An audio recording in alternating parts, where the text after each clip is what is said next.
88% of people are financially stressed right now, and nobody is telling them the real reason why.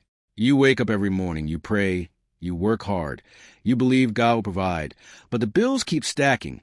The account keeps going negative, and you keep saying those two words that are slowly killing your financial future. You do not even realize those two words are the problem.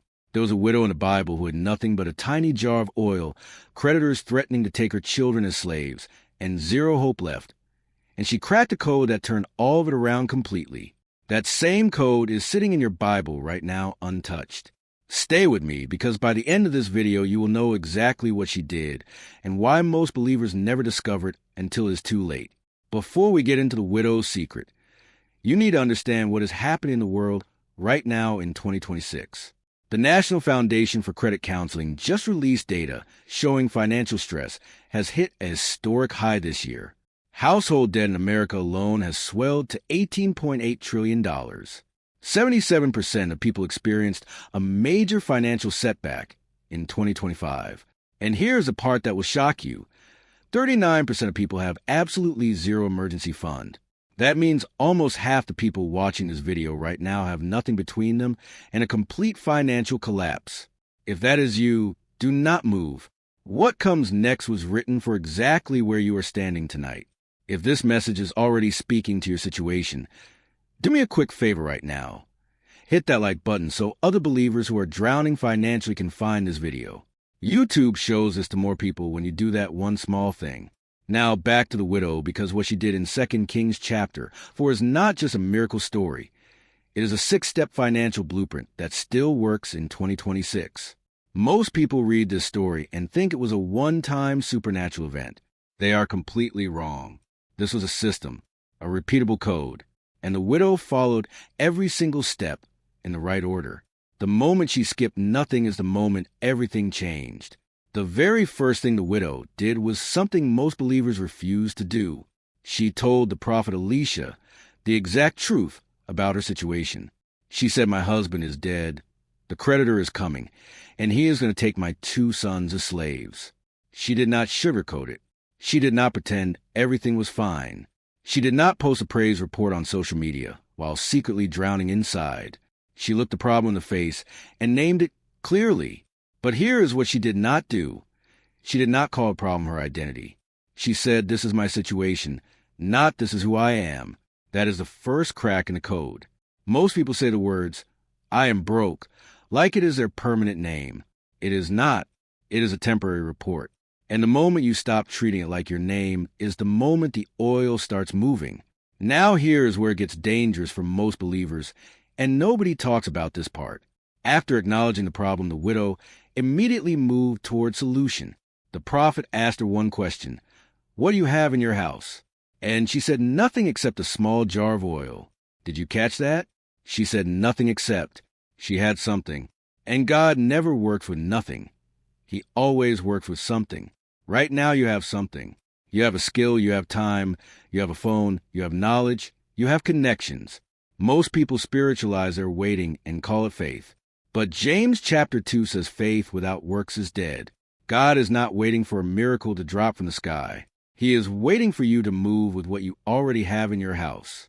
Here is the part of the story that most preachers skip right over, and it is the most practically powerful step of all 6. Elisha told the widow, "Go borrow empty vessels from your neighbors." Not just a few, as many as you can find. Think about what that means.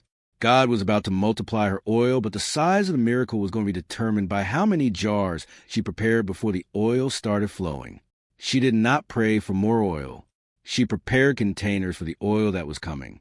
This is why so many believers stay stuck. They pray for increase, but they have no structure to hold it. No budget, no savings account, no plan, no skill being developed. The jar is too small for the miracle they are asking for. Tonight, before you sleep, open a savings account even with $5. Make a budget. Write one income idea down. Prepare the jar. We are halfway through the widow's blueprint, and already you can see this is not a prosperity trick. This is a system that demands your participation. Now I need to ask you something. Are you the person who watches videos like this, agrees with everything, says amen, and then goes to bed and does nothing different tomorrow? because that person will be in the same financial place 12 months from now. The widow did not just listen to the prophet. She went home and she poured. She took action, and the oil kept flowing as long as she kept pouring.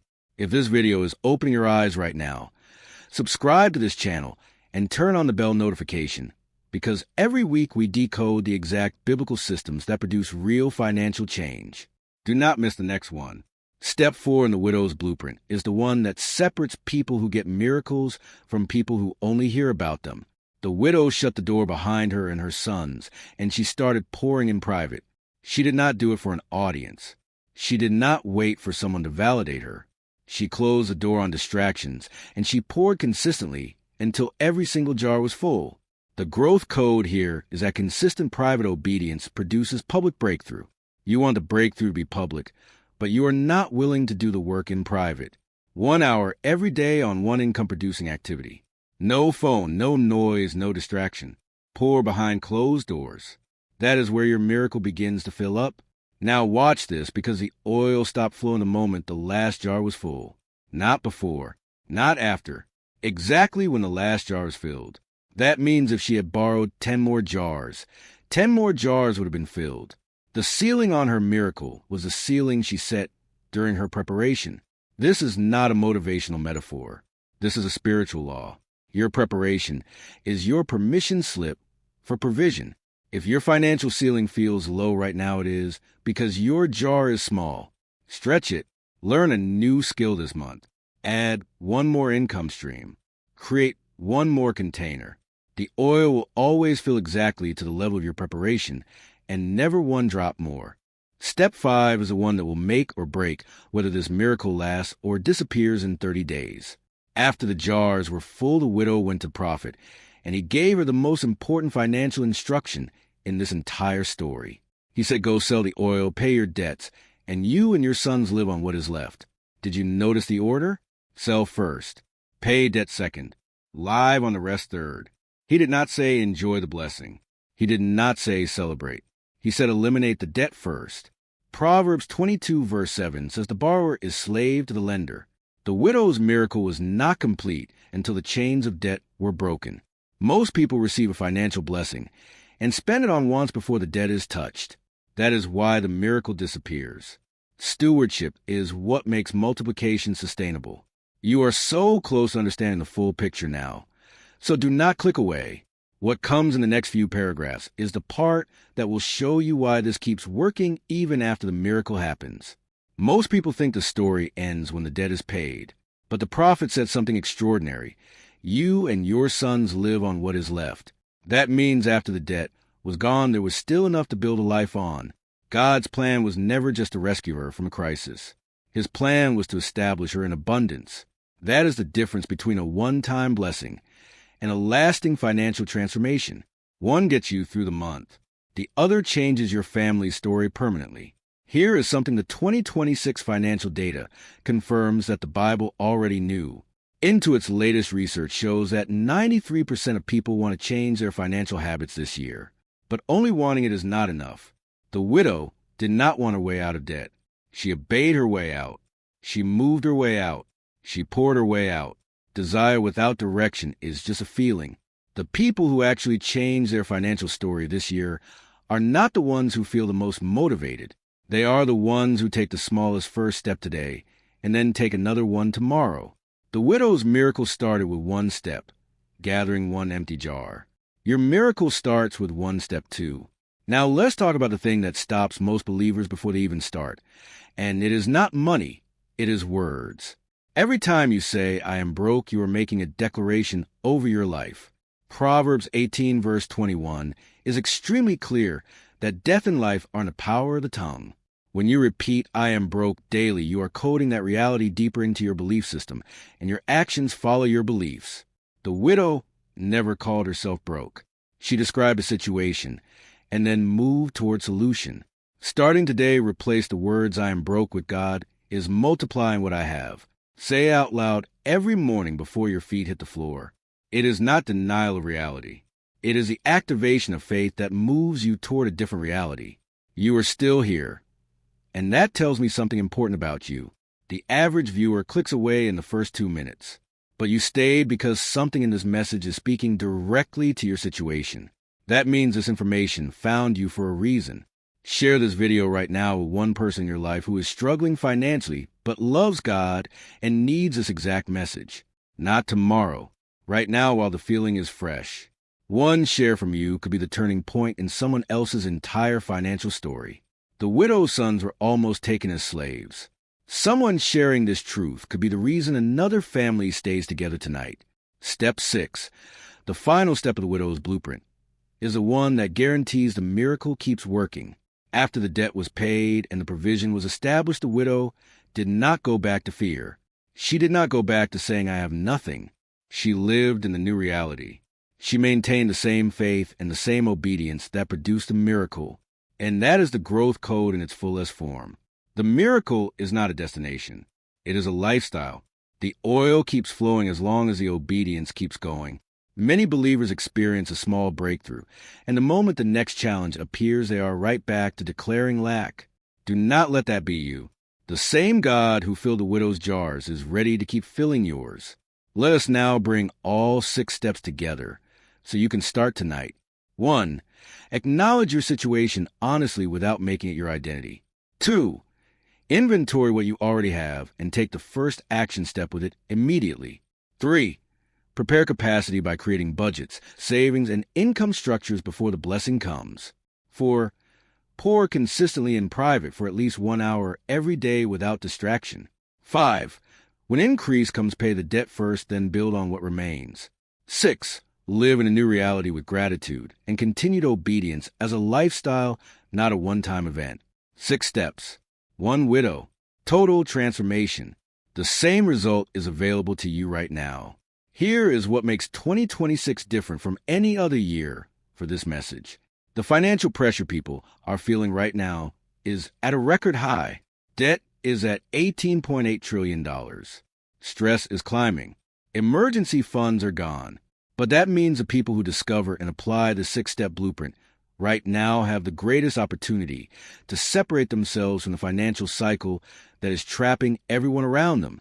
The widow was surrounded by lack. Everyone she knew was struggling, but she followed the system and came out completely free. You are surrounded by financial pressure right now, but you just learned the system. The question is whether you will apply it. Before this video ends, I want you to do one thing that will change the next 12 months of your financial life. Write down these 6 steps on a piece of paper right now. Acknowledge, move, prepare, cool, steward, live. Put that paper somewhere you will see it every single morning. Read it before you read anything else. Then take one action from that list before noon today. Not tomorrow. Today. The widow did not wait for a better day. She gathered the jars immediately. Your financial restoration is not waiting for a better month or a better economy. It is waiting for your obedience to begin. Comment below right now and tell me which of these 6 steps hit you the hardest. Was it the preparation step that exposed why your blessings keep running out? Was it the pouring step that showed you where you have been inconsistent? Was it the stewardship step that revealed why increase keeps disappearing? Drop your answer in the comments. I read every single one, and your comment helps this video reach more people who desperately need this message tonight. The YouTube algorithm pushes this to more believers when you engage, so your comment is not just for you. It is for every person who finds this video after you. The widow had nothing but a little oil and a massive problem. She followed 6 steps and God turned her story around completely. You now hold the same blueprint she held. The oil is already in your house. The miracle is already in your obedience. The creditors do not have the final word over your life. God does, and He is ready to multiply what you have the moment you stop declaring lack and start activating faith. Subscribe to this channel right now because next week we are decoding another hidden biblical system that produces real financial breakthrough. And you cannot afford to miss it. Your best financial days are not behind you. They are directly ahead. The oil is ready to flow.